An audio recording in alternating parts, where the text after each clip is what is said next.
Hey everyone, it's Robin, our Silent Crafts, and welcome to my studio. Today is Friday, January 7th, 2022. This afternoon at 3 p.m. Eastern, I'm going to be going live, and we're going to be working on some quilt blocks today. Today we are going to work on the 9-patch quilt blocks. We're going to make a 6.5-inch version and a 12.5-inch version as long as time permits. We'll start with the 12.5 and we'll go from there. I thought this year that it might be fun to start working on some quilt blocks during the live streams instead of trying to take a 2-day project and squish it into a 1 to 2 hour live stream. And then at the end of the year, you can put all of your quilt blocks together into a fun quilt. So I currently go live on the first and third Friday of the month. And then we will be working on a quilt block on both of those live days. There'll be 2 separate quilt blocks each month. So at the end of the year, if you've made just one of each, or if you've made a couple different sizes, then you should have enough to make some type of a lap quilt or add some extra bits of stuff to it and make a little bit of a larger quilt. As you see, I'm making 2 quilt blocks, so we're going to try to do them so that they can work together, or you can at least add some sashing to it and build it up. So if we have a random 10.5-inch block and you need it to be 12.5 inches, you can always border it out and bring it up to the size that's needed to match the rest of your blocks. 6.5-inch blocks, you can add a few of them together to get yourself a 12.5-inch block, things like that. We're going to work on a variety of techniques. We are going to work on basic piecing. We will do some ruler work with some Dresden plates. I know that one for sure is on my list. Half square triangles, paper piecing. We might even do some hand sewing of the blocks later on this year. It's totally open. If there's a certain block or a technique you'd love to learn that would work for our quilt blocks throughout the year, please feel free to leave it down in the comments. Just like you're seeing it today, each Friday morning at 9 a.m. Eastern Time, I will put out a video showing how to make the quilt blocks that we're going to work on later that day. I know that doesn't always give you a lot of time to gather up supplies and be prepared for a few hours later in the afternoon. But many times you guys like to work on your other projects and just watch the videos and hang out and chat. And then after you see the entire project, you go back later on and rewatch it or watch the morning video and work on the project at a different day.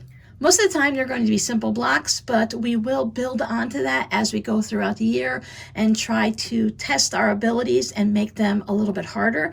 Now, some of them are going to be super easy for you guys. If you've been quilting for years, the 9-patch may be something you've made numerous times. I've made quite a few 9-patches. I've made 2 or 3 9-patch quilts.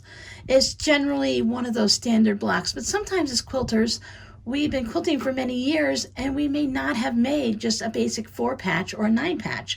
And not that you need to learn how to do it, but now you can say, I have made that block. And for those that are new to quilting or sewing in general, you'll be able to progress and learn more skills as you go along. Now, the one skill I'm not going to be able to teach you is that perfect 1/4 inch. If you've been here for a while, you know that I struggle with it myself. There are many YouTubers out there that have videos. If you just search on YouTube, how to get a perfect 1/4 inch, how to get a 1/4 inch seam in quilting, just play with the words a little bit. Everyone uses something different. There are blog posts about it. There's a lot of different techniques that are available, and we'll probably talk about that this afternoon in the live stream. But I don't feel comfortable showing you something that I haven't mastered myself. I did make the 6.5-inch 9-patch. These are pieced together by just using simple squares. For the 6.5-inch block, I have 9 different blues. I've decided that I'm going to mostly make my blocks to start with, at least, in the very scrappy style. I'm just going to go into my scrap bin. I'm going to pull out fabrics in the color or the color combination that I want to use that day, and just make a block. Maybe we're working on the Dresden one and it's Halloween or 4th of July, so I might want to pull specific fabrics for that one block. But for the most part, I'm just going to try to use up what's in my scrap bin. So for my 6.5-inch block, I just used 9 different blue fabrics. I did try to mix in a little bit of darks and lights, and I wanted a light in the center. So those are 9 individual 2.5-inch blocks. But today I want to show you how to make it as a 12.5-inch block. And for that, I decided I wanted to do pinks and grays. And I wanted to show you how you can alternate with your lights and your darks, and you can play with a little bit. There's a lot of things you can do with just a simple 9-patch, including making a disappearing 9-patch, When they do that, they cut it in the center this way and this way. And I've also seen them where they cut them in an X, and then you just move things around. You can move your fabrics around, and when you put it into an overall quilt, you'll get a secondary design. And it's just fun to play with something that's nice and simple. This is an excellent leader and ender project. So while we're working on these quilt blocks, if you want to work on a leader ender, you can have a variety of 2.5-inch squares and just piece them scrappy like that. Now don't worry, we're not going to only do quilt blocks this year. On the other Fridays, because there's 4 to 5 Fridays in a month, we will be working on other types of projects, whether they're using scrappy fabrics or we're going to make something else. You know, with me, mostly it's going to be how to use up your scraps and smaller bits of fabrics and how to make a project. So throughout the year, I don't plan on making a quilt with mine. I'm going to use my blocks in other projects. Like many of you enjoy seeing my sewing mat, you can use your blocks to make that. So if you want to plan ahead of time what colors and everything you'd like to use for your sewing mat, maybe you want to have a purple room, or maybe you just want subtle grays underneath your sewing machine. So you can plan ahead for that and use those types of scraps. There are so many things we can do with orphan quilt blocks, so that's something we're going to explore throughout the year also. We just need to make a few blocks first before we get to that. So I'm going to set this guy aside. He is just a hair's bit away from being a perfect 6.5-inch block.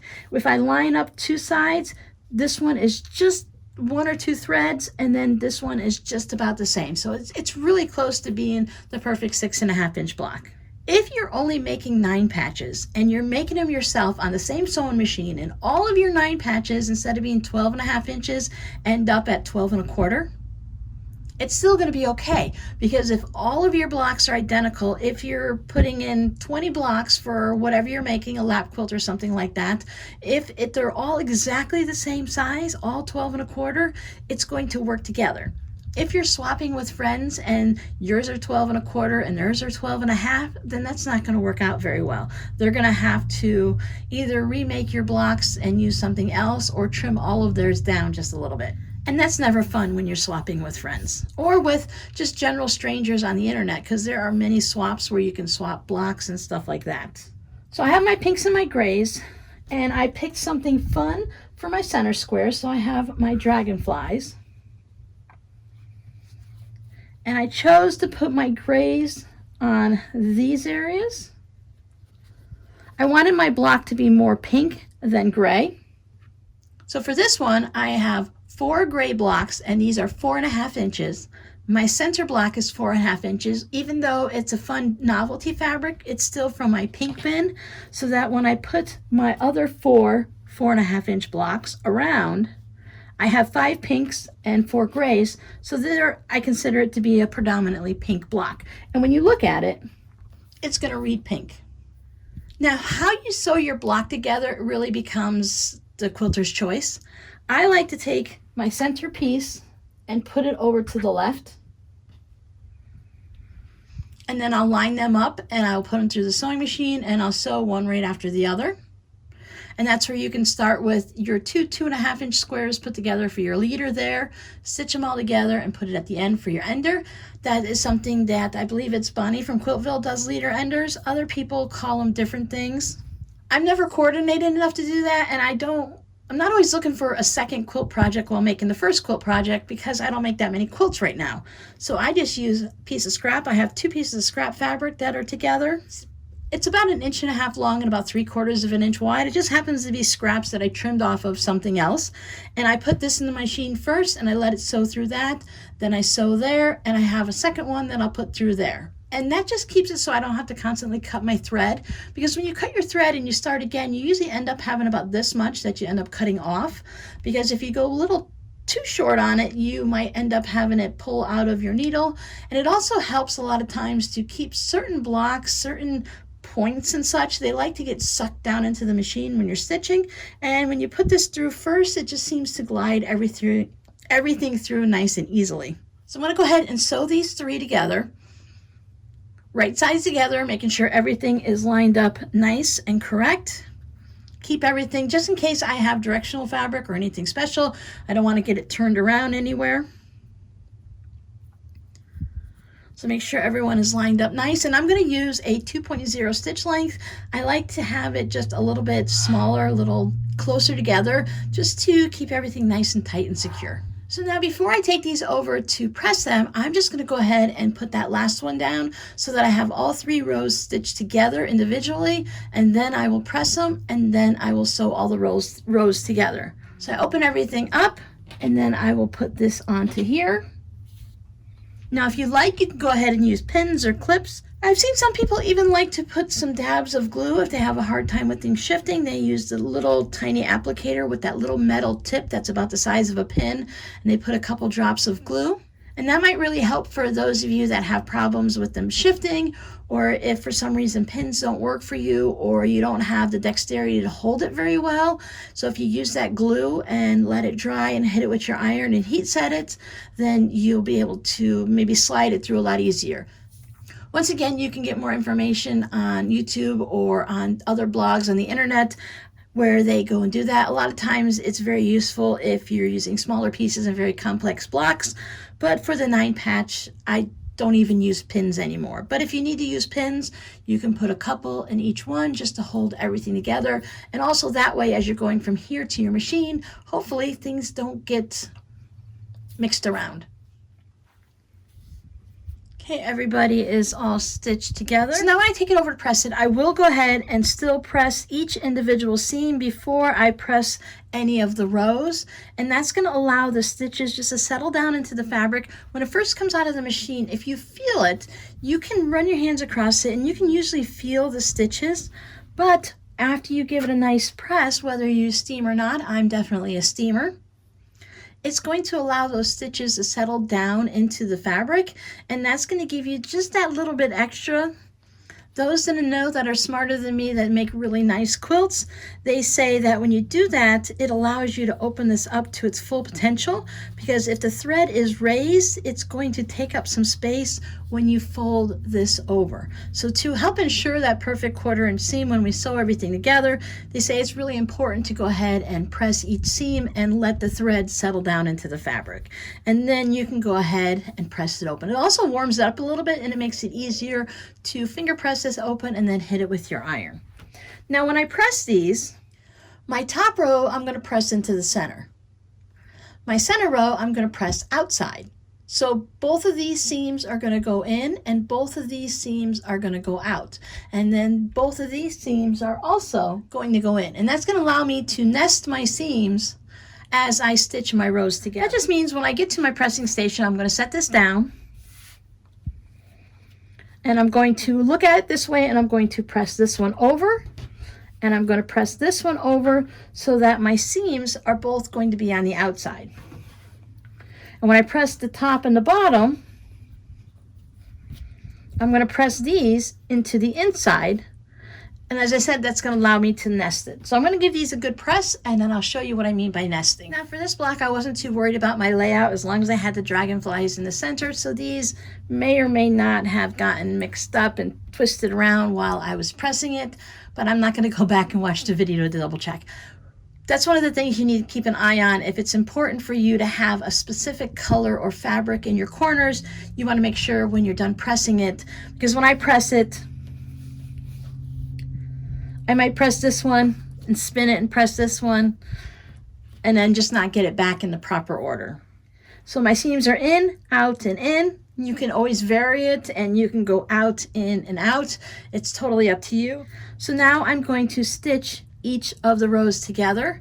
So when I'm talking about nesting the seams, I know there's a lot of information in this first video, but I want to make sure that we cover a lot of the basics first so that as we get going each week, we really won't have to dig too deeply into it. I can always refer people back to this video so they can get all of the extra knowledge that they need about pressing it and nesting seams and stuff like that. So please just bear with me as we go through these little things.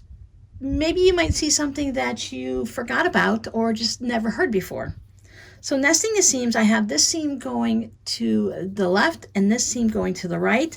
And when I put them together, this raised part here where the seam is and this raised part here where the seam is, it leaves like a little bit of a valley, a little bit of a crease in there. And when you go like this with your fingers, it's one of those things that's hard to explain, but once you do it and you get your seams to nest, you go, oh, that's what they're talking about.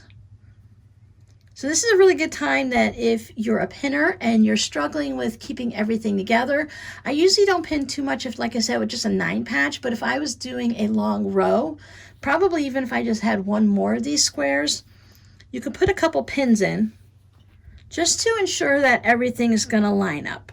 Now, some people will put a pin on either side of the seam. Some people will put it diagonally. Just going to put it right through the second seam this way, so as I'm going. Now this part you can also pin, but I feel very confident that as I'm sewing I can hold that together. These points right here where the seams intersect, those are going to be the obvious ones that you can see, so that if you get a little bit off, it's not too bad. But if you're off really bad and you have like this piece of fabric is sticking out here, first of all, your block isn't going to be the right size and you're really going to notice it in this area. So again, I'll nest the seams, make sure my edges are all lined up, pop my pin in, and again, as I'm stitching, I will just hold this so that I can keep that all lined up as I'm going. Some people like to use their walking foot when they're piecing their quilt blocks. They feel that the even feed, so that the top and bottom are feeding together evenly, helps keep the fabric from stretching. Sometimes when you're sewing it, a bottom piece or a top piece might end up just being a little bit longer than the other one, and that probably has a lot to do with your tension, but also if things aren't just feeding evenly. So you might want to switch over to a walking foot. Some sewing machines that are really specific to quilting will come with an even feed foot or a walking foot already part of the machine. So it does that automatically for you and you don't have to switch out the feet or anything like that. My brother and my Juki come with a walking foot, so I need to switch it out if that's something I choose. So I'm going to go ahead and stitch this together. There we go. Sometimes it can be a little bit of a tense moment when you first just open this up because you really don't know what your seams look like. Did you match your corners and your points? Does everything look perfect? So when I open it up, I can see that that looks pretty good. That looks pretty good. My edges are even on both ends. So you can go ahead and press these 2 rows, or you can wait and sew this on and then press it all together as a block. I used to do that. But then I found that it sometimes can be hard, especially with the smaller blocks, to get your iron in to go ahead and press that seam and then that one. So I like to go ahead and take this over and I will press this, then I will sew that on and then press it again. And then I give the whole block a nice good steam just to make sure everything looks good. Now when I press this row, I pressed it down. And when I press this row, I'm going to press it up. So they're both going to get pressed to the center. And when I do that, the easiest way that I can explain it to you is wherever you're pressing it to, it needs to be on the top. So if I want my seam to be at this point, I'm going to have my block laying down here so that when I press this over and I fold it over, the seam is going to be pushing in that direction. If I were to do it this way, then the seam would be pressing into the bottom. Does that make sense? So now I can take this block and do the same thing. I can just put it together if I want to put pins in it again. It worked well the first time, so let's just keep doing it. Just wiggle it to make sure you feel that it's nested.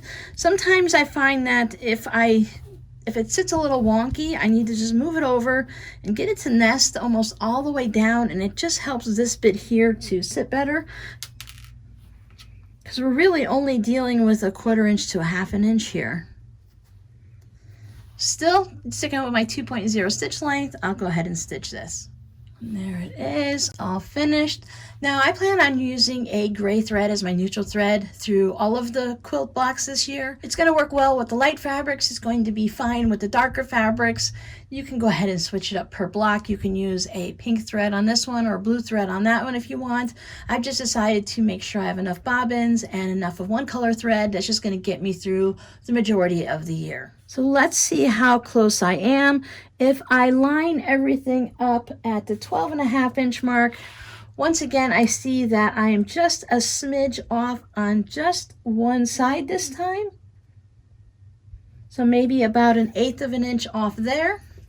You can also use a 12.5-inch ruler.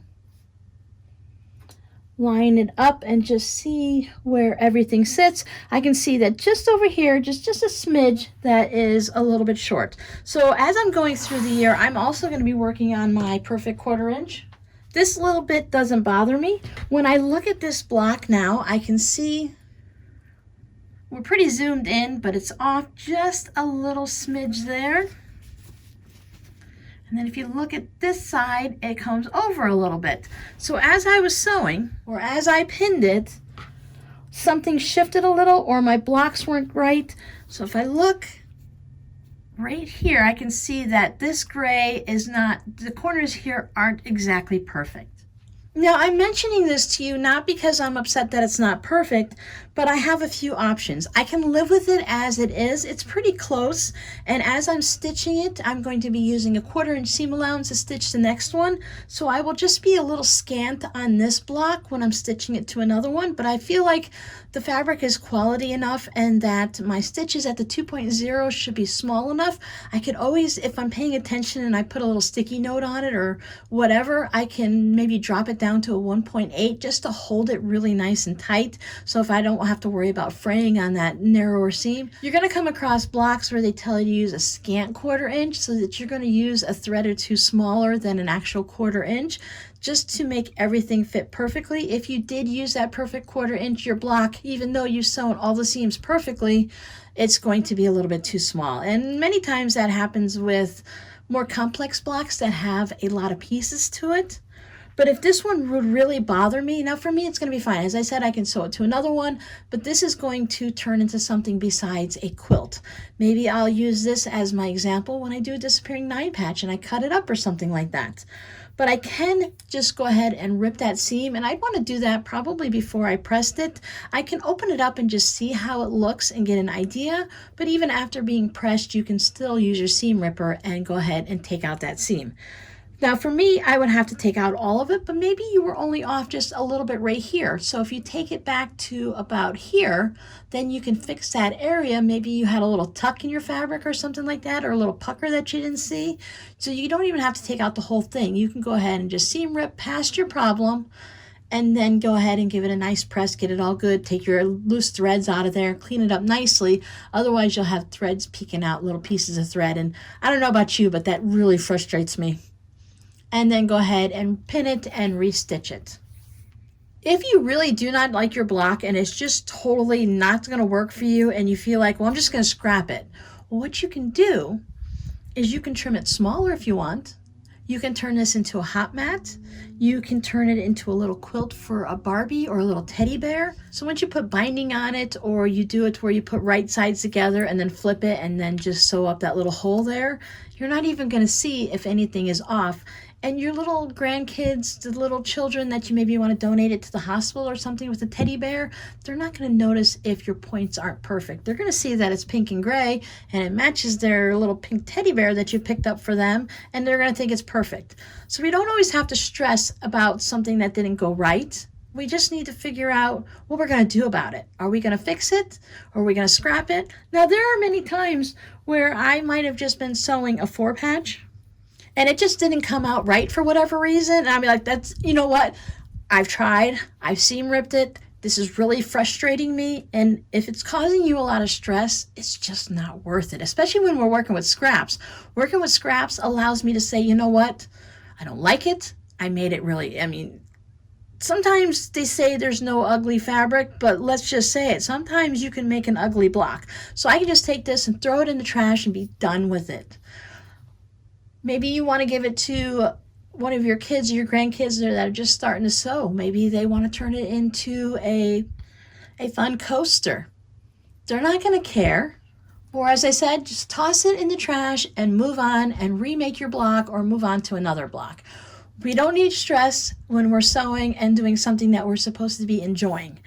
Now that's why I say use scrap fabric first or just random fabric to test out a block to see how it's going to work before you cut into that good fabric that you only have a limited amount of, and it's really going to hurt your heart and really upset you if you have to throw it away.